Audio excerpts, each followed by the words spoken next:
Hello everyone, class 11th. Now we are going to discuss about the concept of metabolism. Okay, the dynamic state of the body constituents, यानी कि body में जो जितने भी constituent होते हैं उनकी डायनामिक स्टेट के बारे में पढ़ेंगे. तो सबसे पहले हमारा कॉन्सेप्ट आता है आपका concept of the metabolism. What is the metabolism? Metabolism अगर हम देखें तो सिंपली क्या होता है आपका, all the chemical reactions running inside the body together are called metabolism. ठीक है, वो सारी रिएक्शन जो हमारी बॉडी में आपका साइमल्टेनियस केमिकल रिएक्शन जो हमारी बॉडी में आपका रन हो रही हैं बॉडी में, उनकी सम टोटल को ही आपका मेटाबॉलिज्म बोला जाता है. Each cell contain thousand of the organic compounds. These compound और biomolecule are present in the living organism in the various concentration. It is not so important, ये आपको पता ही है आपका. Turn over of the biomolecules in one of the greatest discovery. It is the phenomenon in which the biomolecule change constantly into the some other biomolecule or made from other some biomolecules. तो ये जो आपका इतना concept है ये आपको यही समझाने की कोशिश कर रहा है कि हमारी बॉडी में आपका बहुत सारे क्या होते हैं, आपके बायोमोलिक्यूल्स होते हैं, केमिकल होते हैं, कंपाउंड्स होते हैं आपके. तो ये जो बायोमोलिक्यूल्स होते हैं आपका, ये क्या होते रहते हैं आपके, चेंज होते रहते हैं. कहने का मतलब है कि हमारी बॉडी में आपका कंटिन्यूस प्रोसेस चलती रहती है जिसमें से क्या होता है आपका, कुछ बायोमोलिक्यूल चेंज होते रहते हैं कॉन्स्टेंटली किसी दूसरे बायोमोलिक्यूल में, और इस तरह से आपका या फिर फॉर्म होते रहते हैं किसी अदर बायोमोलिक्यूल से. तो ये प्रोसेस हमारी कंटिन्यूसली चलती रहती है, तो इतना ज़्यादा इंपॉर्टेंट नहीं है. तो मेन आगे आता है आपका, all this transfer of one biomolecule into the other occurs due to the chemical reaction which continuously take place in an organism. The chemical reaction together are called the metabolism. जो मैंने आपको बताया था वही आपकी डेफिनेशन यहाँ पर को मेन है. आप इतना ना लिख करके केवल इतना लिखें कि all the chemical reaction running inside the body together are called metabolism. Okay, तो each metabolic reaction result in the process of the transformation. हर एक मेटाबॉलिक प्रोसेस में यहाँ से आपका स्टार्ट हो रहा है. मेन आप यहाँ से लिख सकते हैं कि all the chemical reactions running reactions together are called the metabolism. तो इससे क्लियर नहीं होगा, लेकिन आप ये बोल सकते हैं कि all the chemical reaction running inside the living body are together are called the metabolism. Each metabolic reaction results in the process of the transformation. हर एक मेटाबॉलिक रिएक्शन में क्या होता है आपका, ट्रांसफॉर्मेशन होता है. ऑब्वियसली कुछ बायोमोलिक्यूल कुछ अदर बायोमोलिक्यूल में आपके कन्वर्ट होंगे, ठीक है, और किसी दूसरे बायोमोलिक्यूल से उनका क्या होगा, आपका फॉर्मेशन होगा. तो फर्स्ट है आपका removal of the CO2 from amino acid into an amine. ठीक है, removal of CO2 from amino acid into an amine, ये हो गया आपका, CO2 का रिमूवल हो रहा है आपका. Removal of amino group in a nucleotide base. Hydrolysis of the glycosidic bond in the disaccharide. ठीक है, तो ये सारे आपके क्या होते हैं, आपकी ये सारी मेटाबॉलिक रिएक्शंस ही हैं आपका मेटाबॉलिज्म में आपका. Now coming to the next point, it is important, majority of the this metabolic reaction do not occur in the isolation. वो कह रहा है कि आइसोलेशन में कोई भी आपका मेटाबॉलिक रिएक्शन नहीं होती है आपका. एक क्या होता है आपका मेटाबॉलिक पाथवे होता है जिसमें बहुत सारी रिएक्शन एक साथ क्या होती हैं आपकी रन होती हैं. Instead they take place in the series of linked reaction known as the metabolic pathway. यानी कि जो मैंने आपको बताया कि एक मेटाबॉलिक पाथवे होता है, उस पाथवे में ये सारी की सारी रिएक्शन, मतलब मैक्सिमम जो रिएक्शन होती हैं वो आपकी एक दूसरे से लिंक्ड सीरीज में होती हैं आपकी. इनकी जो सीरीज होती है वो क्या होती है आपकी, लिंक्ड रिएक्शन की एक सीरीज होती है जिसको क्या बोला जाता है आपका, मेटाबॉलिक पाथवे बोला जाता है. These pathway are either linear or circular and crisscross which with each other. तो ये आपका लीनियर भी हो सकता है आपका. जैसे अगर हम किसकी बात करें, आपका ग्लाइकोलिसिस की बात करें तो लीनियर होता है आपका. अगर हम क्रेब्स साइकिल की बात करें तो सर्कुलर होता है आपका. ठीक है, अगर हम आपका फर्मेंटेशन की बात करें तो क्रिस क्रॉस होता है. तो इस तरह से क्या होती है आपकी ये प्रोसेस आपकी बॉडी में रन होती रहती हैं.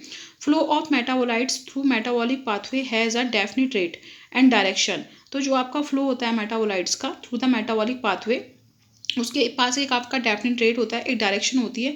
इस मेटाबॉलिक फ्लो को ही क्या बोला जाता है आपका, dynamic state of the body constituent बोला जाता है. ये यहाँ से आपका मेन होता है आपका. ठीक है, फ्लो ऑफ द, यहाँ से देखिए ये पॉइंट आपका बहुत इंपॉर्टेंट है आपका. Flow of the metabolites through the metabolic pathway has a definite rate and the direction and this metabolic flow is called the dynamic state of the body constituent. यहाँ से आपका ये क्लियर होता है. मेन आपका यहाँ से स्टार्ट हो रहा है, all the chemical reaction running together, all the chemical reaction running inside the body, living body together are called the metabolites. Then each metabolic reaction result in the process of the transformation. Then this point, after that this one. ठीक है, now next point is that also these metabolic reactions are always catalyzed reaction. जितनी भी metabolic reaction होती हैं वो सारी की सारी catalyzed होती हैं. यानी कि क्या होता है आपका, कोई ना कोई आपका एक ऐसा आपका क्या होता है आपका कैटालिस्ट होता है जो उनको क्या करता है आपका, कैटालाइज करता है. कैटालिस्ट क्या होते हैं आपके, मेनली अगर हम लिविंग बॉडी की बात करें तो एंजाइम आपका कैटालिस्ट की तरह फंक्शन करते हैं, जो रिएक्शन के रेट को क्या कर देते हैं आपका, अफेक्ट करते हैं, उसको बढ़ा देते हैं आपका. ठीक है, no uncatalysed metabolic conversion is present in the living system. तो यहाँ पर जो मैंने आपको बताया वही आपका कि लिविंग सिस्टम के अंदर कोई भी ऐसी रिएक्शन नहीं है जो आपका, कोई भी ऐसा मेटाबॉलिक रिएक्शन नहीं है जो आपका बिना कैटालाइज्ड के आपके किससे इफेक्ट से क्या हो, आपका कंप्लीट हो। The catalyst which hasten the rate of a given metabolic conversion are also protein. ठीक है, तो मेनली जो क्या होते हैं आपके जो कैटालिस्ट होते हैं वो नेचर में क्या होते हैं आपके प्रोटीन होते हैं। This protein with the catalytic power are called the enzymes. तो आप बोलेंगे कि the protein which act as the catalyst, जो प्रोटीन आपका कैटालिस्ट की तरह क्या करते हैं आपका वर्क करते हैं, यानी कि तो protein which have the catalytic power are called the enzyme. मैंने आपको पहले बताया कि हमारी बॉडी में एंजाइम होते हैं, एंजाइम कैटालिस्ट की तरह फंक्शन करते हैं। एंजाइम बेसिकली उनका नेचर क्या होता है आपका प्रोटीन होता है, यानी कि जो जितने भी एंजाइम होंगे वो सारे के सारे क्या होंगे आपके प्रोटीन होंगे। प्रोटीन होने के साथ साथ इनके पास पावर होती है कि रिएक्शन के रेट को ये फास्टन कर देते हैं, बढ़ा देते हैं आपका। ठीक है, रिएक्शन के रेट को अफेक्ट करते हैं, इसीलिए इनको क्या बोला जाता है आपका कैटालिस्ट बोला जाता है। ये कैटालिटिक किसके साथ होते हैं आपकी पावर के साथ होते हैं। अब इसके बाद आपका एक और टॉपिक आता है आपका मेटाबॉलिक बेसिस फॉर लिविंग। ठीक है, एनाबॉलिक एंड कैटाबॉलिक मैंने आपको दो पाथवे बताए थे, अब उनके पहले भी हम पहले चैप्टर में डिस्कस करके आए हैं, वही आपका नेक्स्ट है। अब आपका नेक्स्ट पॉइंट है आपका that is the metabolic basis for the living. तो metabolic pathway in living organism are divided into the two main type. दो मेन टाइप होते हैं, एक होता है आपका एनाबॉलिक यानी कि जिसमें क्या होता है आपका सिंथेसिस होता है, एक होता है कैटाबॉलिक जिसमें क्या होता है आपका ब्रेकडाउन होता है। ठीक है, these include the formation of the complex structure from the simple one. इसमें एनाबॉलिक पाथवे में क्या होता है आपका सिंथेसिस होता है, जो मैंने आपको बताया। तो in the case of the anabolic pathway what happen, there is a formation of the complex structure from the simpler one, that is the formation of the cholesterol from the acetic acid, protein synthesis etcetera. ठीक है, तो जैसे आपका cholesterol का formation हो गया, आपका protein का सिंथेसिस हो गया, these are the energy consuming pathway. इसको हमेशा याद रखना कि जितने भी एनाबॉलिक पाथवे होते हैं वो आपका एनर्जी कंज्यूमिंग पाथवे होते हैं, उसमें एनर्जी का क्या होता है आपका यूज होता है आपका। सेकंड आता है आपका कैटाबॉलिक पाथवे। कैटाबॉलिक पाथवे में क्या होगा आपका, in this type of the this include the formation of the simplest structure. आप कहेंगे कि मैम आप कह रहे थे इसमें भी सिंथेसिस हो रहा है, इसमें भी फॉर्मेशन हो रहा है, लेकिन इसमें फॉर्मेशन कैसे होगा, इसमें आपका कोई बड़ा आपका मॉलिक्यूल होगा वो ब्रेक होकर के छोटे मॉलिक्यूल में टूट जाएगा, तो फॉर्मेशन तो कहीं ना कहीं यहाँ भी होगा आपका। ठीक है, लेकिन इसमें क्या होगा डिस्ट्रक्शन की प्रोसेस से होगा, उसमें सिंथेसिस की प्रोसेस से होगा। तो ये कह रहा है कि these include the formation of the simpler structure that is the breakdown of the complex structure into the simpler one. क्या हो रहा है आपका जो कॉम्प्लेक्स स्ट्रक्चर है वो आपका सिंपलर वन में टूट जा रहा है, और यहाँ जो सिंपलर वन थे वो आपका क्या कर रहे थे आपका कॉम्प्लेक्स वन को फॉर्म कर रहे थे। यहाँ जस्ट अपोजिट है आपका। Example conversion of the glucose into the lactic acid. Glucose का लैक्टिक एसिड में कन्वर्जन आपका स्केलेटन मसल्स में। These are the energy releasing pathway. तो ये सारे के सारे क्या होते हैं आपके एनर्जी रिलीजिंग पाथवे होते हैं आपके। अब इन्होंने ग्लाइकोलिसिस दिया है। ग्लाइकोलिसिस क्या होता है आपका एक प्रोसेस होती है, मेटाबॉलिक प्रोसेस होती है। अभी मैंने यहाँ पर को बताया कि conversion of the glucose into the lactic acid in the skeleton muscles. तो ये कैसा है आपका लीनियर पाथवे होता है आपका। ठीक है, लीनियर पाथवे आपका, जैसे अभी इससे पहले हमने पढ़ा था कि जो मेटाबॉलिक पाथवे होता है वो लीनियर भी हो सकता है आपका, सर्कुलर भी होता है आपका, क्रिस क्रॉस भी हो सकता है। तो ये जो ग्लाइकोलिसिस है वो क्या होता है आपका आपकी बॉडी में रन होता है, इसकी उन्होंने एक्सप्लेन किया है यहाँ पर को। Glucose is degradated to lactic acid in the human skeleton muscle liberating the energy. This metabolic pathway from glucose to lactic acid which occur in the 10 metabolic step is called the glycolysis। तो मैंने आपको पहले ही बताया था कि glycolysis क्या होता है आपका लीनियर मेटाबॉलिक पाथवे होता है, जिसमें ग्लूकोज आपका किसमें आपका यहाँ को दिखा रहा है कि अगर ये मसल्स में होता है आपका, ठीक है, अगर ये स्केलेटन मसल्स में होता है इसमें, तो इसमें लैक्टिक एसिड का फॉर्मेशन होता है आपका। लेकिन अगर ये किस में होगा आपका माइटोकॉन्ड्रिया में होगा आपका, ठीक है, उसके साइटोप्लाज्म में होगा। तो अब क्या होगा आप जो सेल है, सेल के साइटोप्लाज्म में अगर ग्लाइकोलिसिस होती है तो आपका लैक्टिक एसिड की जगह आपका पायरुविक एसिड का फॉर्मेशन होता है आपका। जब हम रेस्पिरेशन वाला चैप्टर पढ़ेंगे तब आपको ये क्लियर होगा। ठीक है, ग्लाइकोलिसिस क्या होता है आपका बॉडी मसल स्केलेटन मसल्स में भी होता है आपका।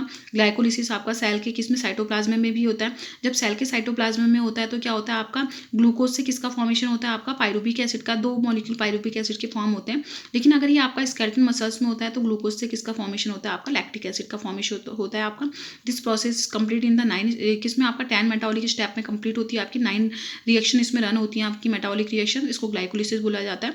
तो इसमें आपका एनर्जी क्या होती है आपकी रिलीज होती है। This liberated energy is stored in the form of the chemical bond and this bond energy can be utilized in the various biosynthetic, osmotic and the mechanical work when needed। तो ये energy के molecule में store हो जाते हैं। वो energy के molecule क्या होते हैं आपके एटीपी होते हैं, जिसकी फुल फॉर्म होती है आपका एडिनोसिन ट्राइफॉस्फेट। यानी कि ये किससे मिलकर के बना होता है, जो एटीपी होता है ये मिलकर के बना होता है किससे आपका एडीपी प्लस इनऑर्गेनिक फॉस्फेट। जब एडीपी के साथ आपका एक इनऑर्गेनिक फॉस्फेट आपका बाइंड हो जाता है, इसकी फुल फॉर्म होती है adenosine di, D for di phosphate, यानी और इसमें दो फॉस्फेट है। जब इसमें एक और फॉस्फेट आपका ऐड हो जाता है तो ये ट्राई फॉस्फेट हो जाता है।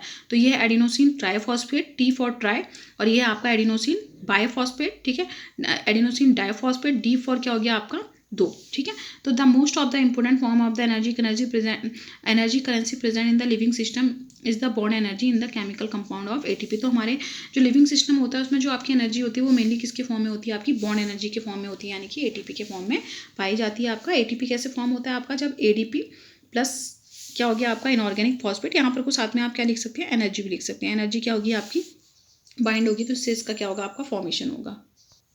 अब आता है आपका लास्ट, इसका next topic the living state, ठीक है। लिविंग स्टेट क्या होता है आपका, वेरियस केमिकल कंपाउंड्स, मेटाबोलाइट्स और द बायोमोलिक्यूल। आपका मेटाबोलाइट्स भी बोल सकते हैं, बायोमोलिक्यूल्स भी बोल सकते हैं। अगर केमिकल कंपाउंड आपका लिविंग केस में आ रहा है तो वो मेटाबोलाइट्स या बायोमोलिक्यूल्स ही होंगे। Are present in a concentration characteristics of each of them. All living organisms exist in a steady state characterized by the concentration of each of these biomolecule। यानी कि वो कह रहा है कि जितने भी लिविंग ऑर्गेनिज्म हैं उनमें जो आपके बायोमोलिक्यूल्स होते हैं, जो आपके मेटाबोलाइट्स होते हैं, जो केमिकल कंपाउंड होते हैं, वो आपका एक फिक्स्ड कंसंट्रेशन में क्या होते हैं, आपके प्रेजेंट रहते हैं, ठीक है। It is the most important fact of the biological system. These metabolites are in the state of the metabolic flux, ठीक है। तो ये आपका लिविंग सिस्टम का एक करेक्टरिस्टिक फीचर है कि जितने भी मेटाबोलाइट्स होते हैं वो आपका मेटाबॉलिक फ्लक्स स्टेट में पाए जाते हैं। Hence the living system is capped in a non equilibrium state by metabolic flux with enabled it to perform work as the living organism. तो यहाँ से ये क्लियर हो रहा है आपका, hence the living system is capped in a non equilibrium state. तो living system हमेशा किस में रहता है, आपका नॉन इक्विलिब्रियम स्टेट में रहता है। आपका नॉन इक्विलिब्रियम स्टेट में रहेगा तभी तो आपका मेटाबॉलिक फ्लक्स होगा ना। अगर इक्विलिब्रियम हो जाएगा तो फिर आपका मेटाबोलाइट्स क्यों आपका इधर से उधर क्या होंगे, आपके मूव होंगे। यानी कि जितना भी लिविंग सिस्टम होता है उसमें जितने भी आपके मेटाबोलाइट्स होते हैं वो आपका नॉन इक्विलिब्रियम स्टेट में पाए जाते हैं, जिसकी वजह से क्या होता है, आपका लिविंग ऑर्गेनिज्म के अंदर आपकी प्रोसेस क्या होती है, आपकी परफॉर्म होती रहती हैं, आपकी वर्क होता रहता है आपका। It has to work continuously and it is unable to reach the equilibrium. इसी वजह से क्या होता है, जो लिविंग सिस्टम होता है उसमें आपका हमेशा उसको वर्क करना होता है और वो कभी भी आपका इक्विलिब्रियम में आपका नहीं पहुंच सकता।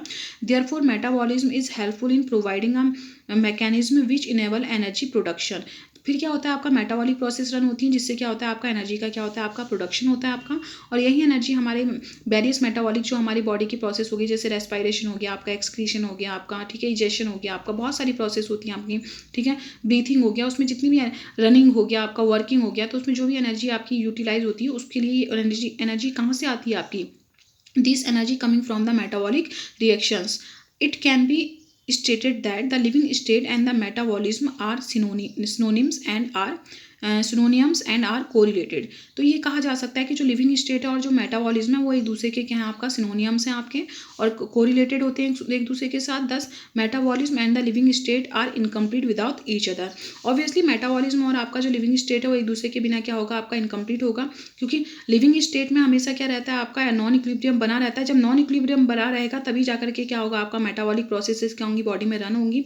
और दूसरा क्या, आपका मेटाबॉलिक प्रोसेसेस रन होती रहेंगी तभी आपका लिविंग स्टेट में जो आपका क्या है, आपका नॉन इक्विलिब्रियम की स्टेट है वो आपकी मेंटेन रहेगी और आपका एनर्जी का प्रोडक्शन होगा, और वो आपके लिविंग स्टेट को बनाए रखने में क्या होगा, हेल्पफुल होगा, ताकि आगे क्या हो सके, आपका डिफरेंट बॉडी की जो आपके फंक्शन है वो क्या हो सके, आपके परफॉर्म हो सके। तो ये अभी हमारा टॉपिक कंप्लीट होता है। नेक्स्ट वीडियो में हम डिस्कस करेंगे आपका एंजाइम्स के बारे में, ठीक है। कैटालिस्ट जो आपका लिविंग बॉडी में पाए जाने वाले कैटालिस्ट होते हैं जिनको एंजाइम बोला जाता है, उनके बारे में हम क्या करेंगे, डिस्कस करेंगे। ओके।